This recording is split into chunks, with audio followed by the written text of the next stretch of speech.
함께 예배드리는 우리 모든 성도들에게 주의 은혜와 축복이 함께 하시기를 주님의 이름으로 소망하며 축원합니다. 어제가 입춘이었습니다. 봄이지요. 앞으로 더욱더 따뜻할 날이 더 많아지겠지요. 입춘, 봄이 서다라고 하는 말인데요. 꽁꽁 얼었던 대지에서 새싹들이 힘을 내서 올라오고 바르게 서 있는 모습, 그래서 입춘이라고 그렇게 말을 합니다. 보면 참 신기하지요. 어른 것 같지만, 추운 것 같지만 어느샌가 꽃이 피어오르고 또 푸르른 녹음이 생기게 되어지고, 그러다가 눈 깜짝하면 여름이 되어져 버리는 봄. 이제 봄이 시작되었습니다. 여러분에게 그와 같은 아름다운 날들만이 더 많아지는 올 우리 삶이 되어지기를 축복합니다. 지난 주간에 우연찮게 들었던 노래 중에 하나가 있는데요. 그 노래 때문에 한참이나 막 우수해졌고 막 그랬습니다. 그게 뭐냐면 이선희 씨가 부른 청춘이라는 노래예요. 가사가 이렇습니다. 어떻게 여길 온 건지 세월이 유수 같다더니 그러네, 정말 빨리 가는구나. 고운 모습이 사진에 담겨져 있다. 풋풋한 웃음을 안고 청춘 노래를 불러본다. 겁없이 뛰어들어도 웃던 어리던 날들, 봄과 여름 사이 어디쯤에 와 있을 그 시절 노래 부른다. 청춘 노래를 불러본다. 아낌없이 태워도 좋던 시절을 본다.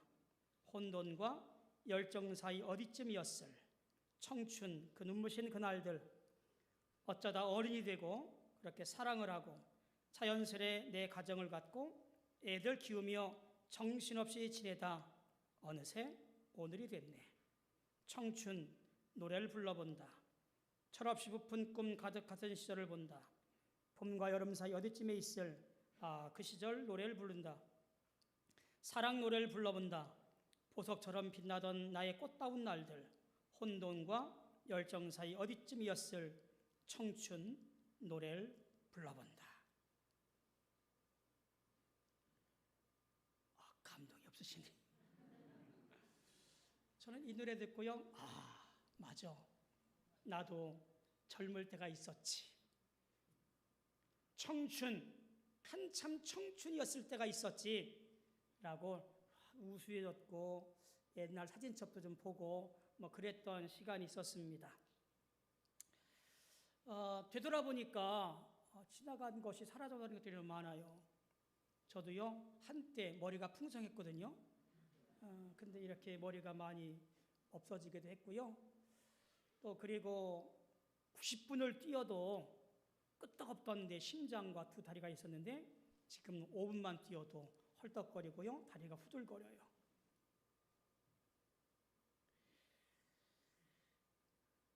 한참 시절 가사처럼 혼돈과 열정 사이에서 치열하게 밤이 새도록 토론하면서 시국을 논했던 때가 있었고요.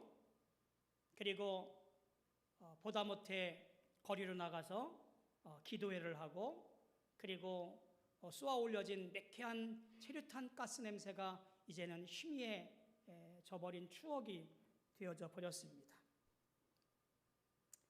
신앙적으로 보아도 다른 교회에서 부흥회 한다고 하면 1시간이고 2시간이고 걸어가서 그 부흥에 참석하고 은혜 받으려고 맨 앞자리에 앉아 있었던 눈치 보던 시절이 있었고요.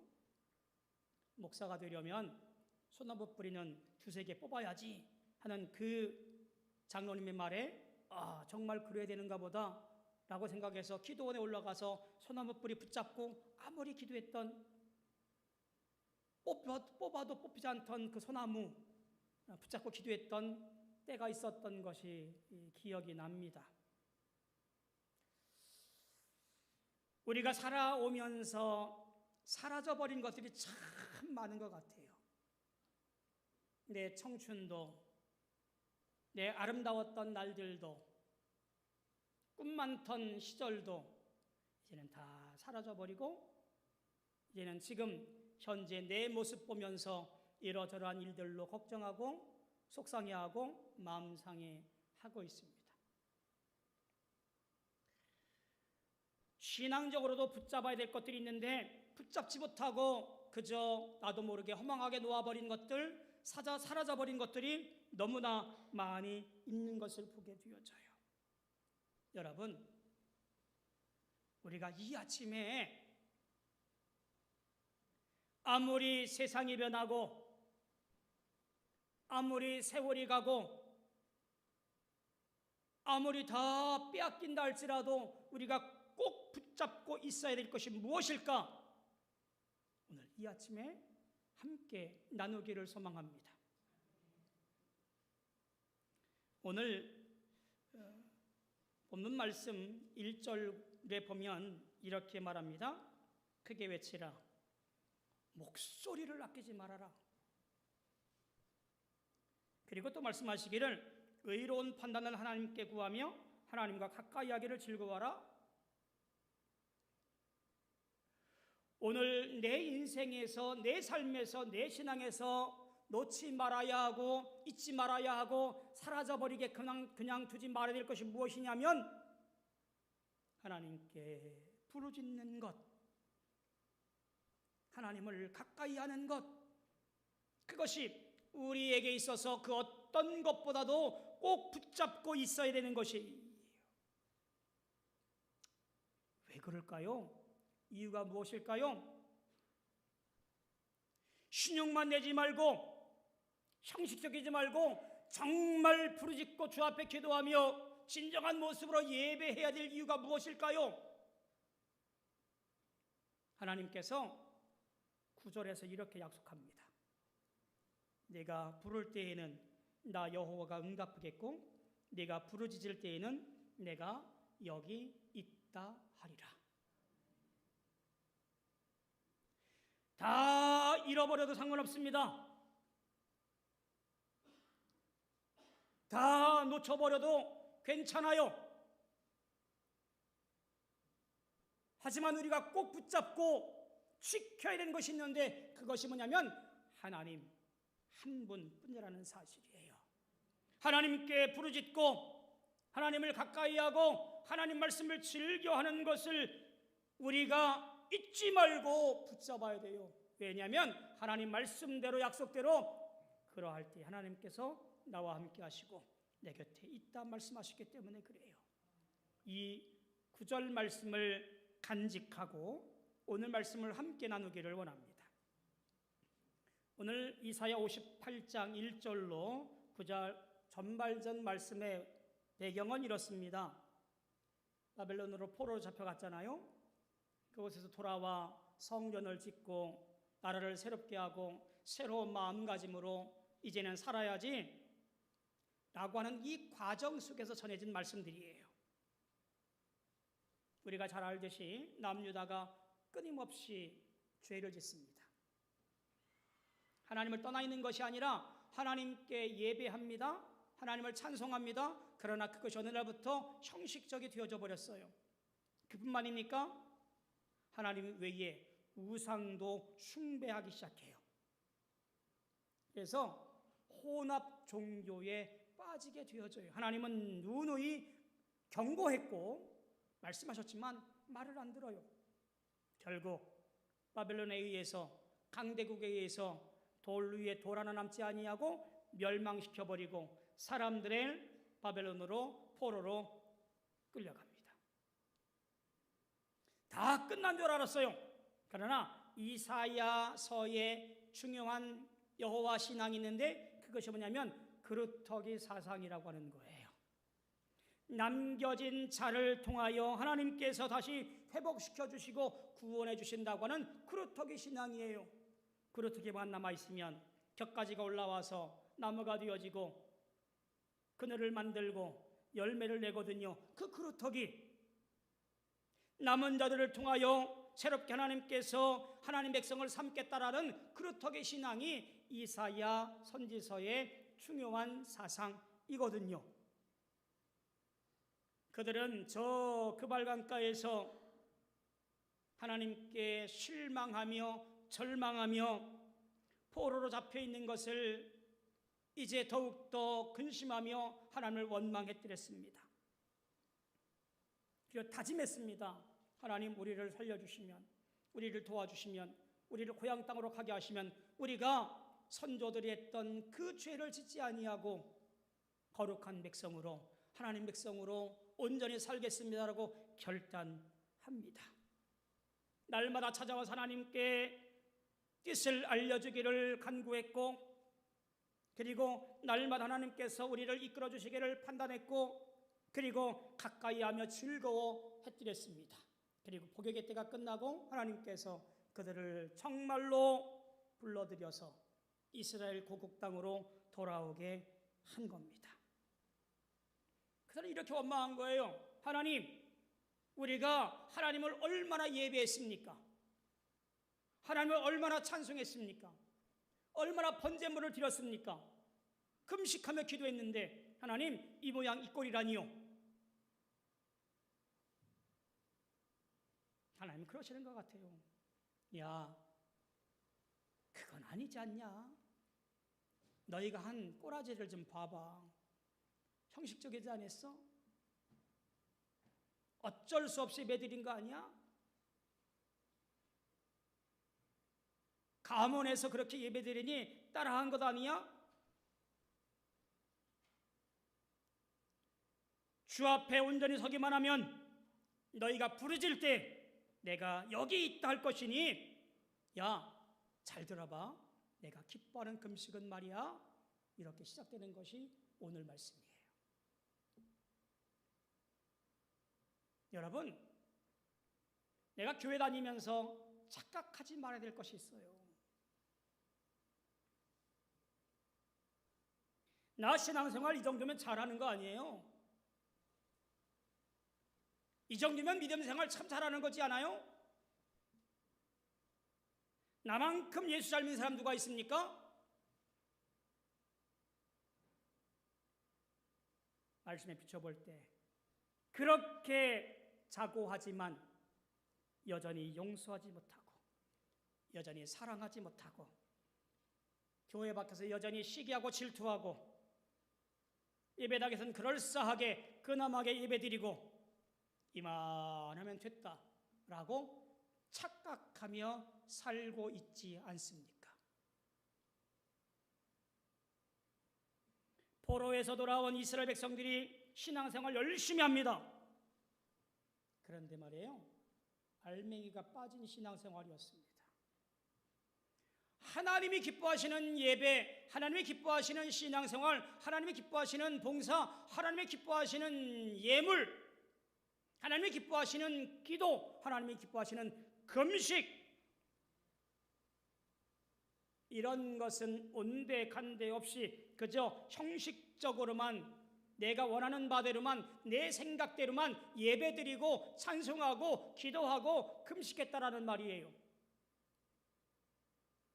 우리 입장에서 보면 이런 거지요.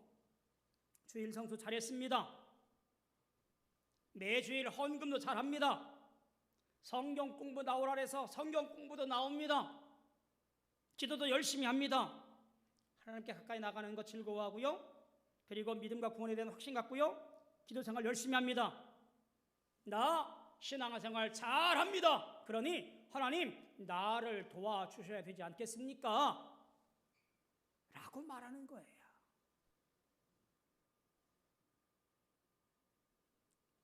그런 사람들에게 하나님께서 지금 이와 같이 말씀하시는 거예요. 야야, 그거 아니야. 알맹이 빠진 껍데기 가지고 그럴싸하게 신앙생활 해가지고 나한테 간구하고 나한테 구하고 나한테 도와달라고 그래? 생각해보면 기가 막힌 일입니다.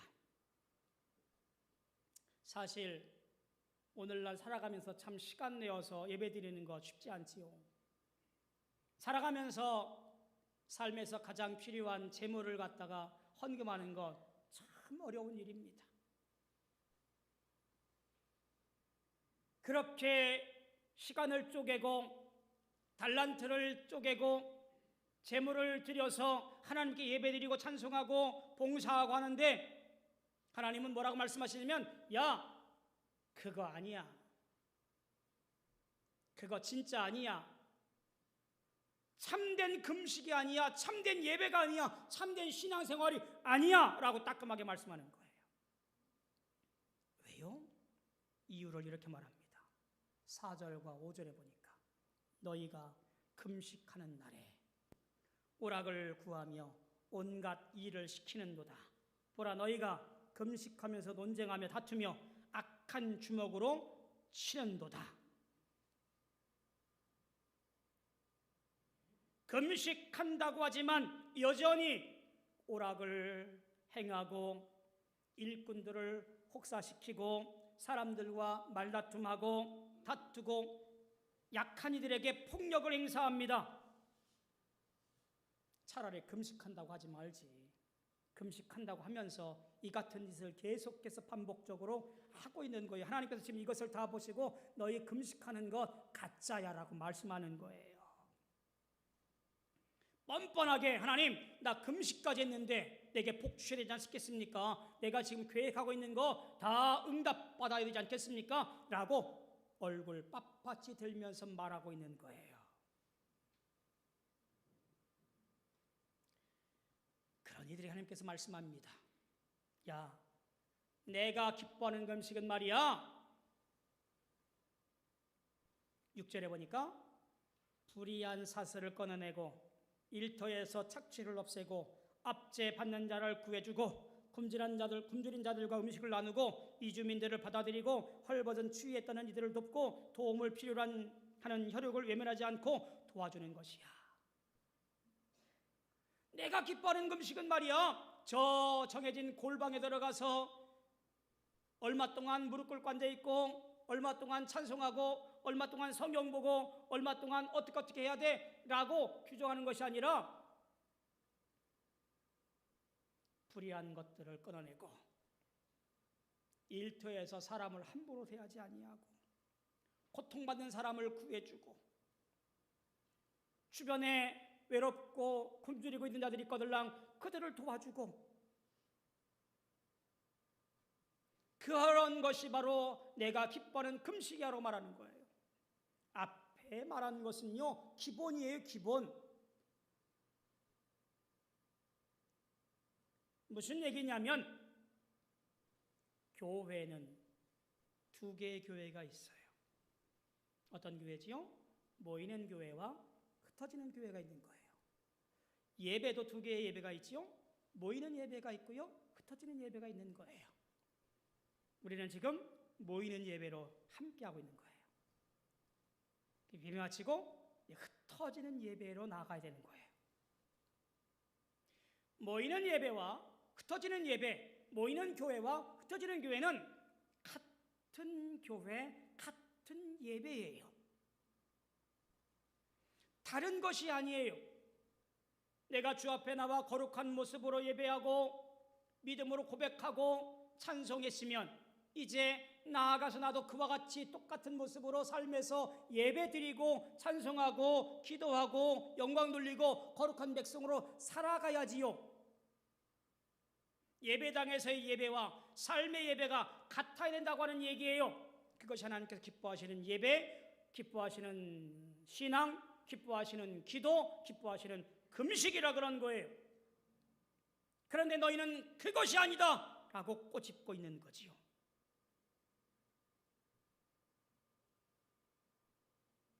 오늘날 우리도 별반 다르지 않습니다.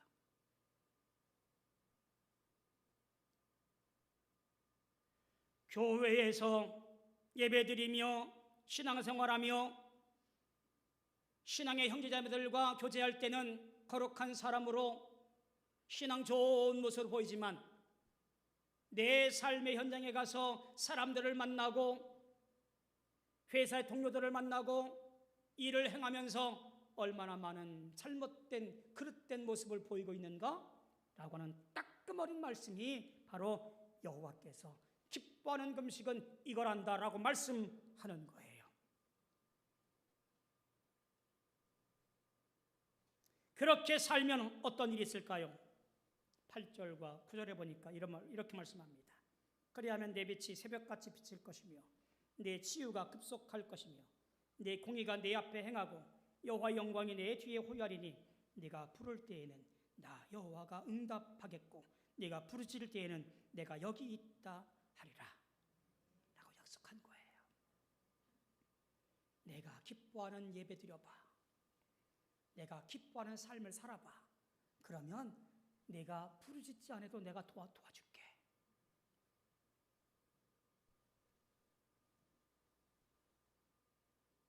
오늘 이 시간 내게 부족한 예배가 무엇일까 되돌아보시기를 소원합니다. 삶에서의 예배가 부족했다면 그 예배를 충실히 하도록 다시 한번 설계하십시오. 예배당에서의 예배가 내가 소홀했다면 예배당에서의 예배를 다시 한번 정립하십시오. 그래야 우리의 삶이 풍성하고 주의 은혜가 넘치게 되어질 줄로 믿습니다. 이제 새로운 봄을 맞이하면서 여러분에게 주에게 놀라운 축복이 임하기를 바랄진대 우리 예배가 승리하며 회복되어지며 우리의 신앙생활에 더욱더 풍성하여서 놀라운 은혜와 축복이 넘치시는 우리 모든 인생들이 되어지기를 주님의 이름으로 소망하며 축원합니다. 기도하겠습니다. 고마우신 아버지 하나님, 주님의 은혜에 감사합니다. 우리가 살아가면서 믿음의 길을 걸어가지만 여러 가지 이유로 고난과 어려움과 또 일들을 닥칠 때가 많이 있음을 보게 되어집니다. 그러나 우리가 주 앞에 나와 예배하는 것이든 삶에서 예배하는 것이든 변함없이 동일하게 같은 예배를 드릴 수 있는 믿음의 사람들 되어지게 승리하는 예배자가 되어지게 축복하여 주시옵소서. 하나님이 기뻐하시는 금식, 하나님이 기뻐하시는 예배, 하나님이 기뻐하시는 신앙생활에 갈 수 있는 우리 모든 성도 되어지게 살펴 인도하여 주옵소서. 예수님의 이름으로 기도하옵나이다. 아멘.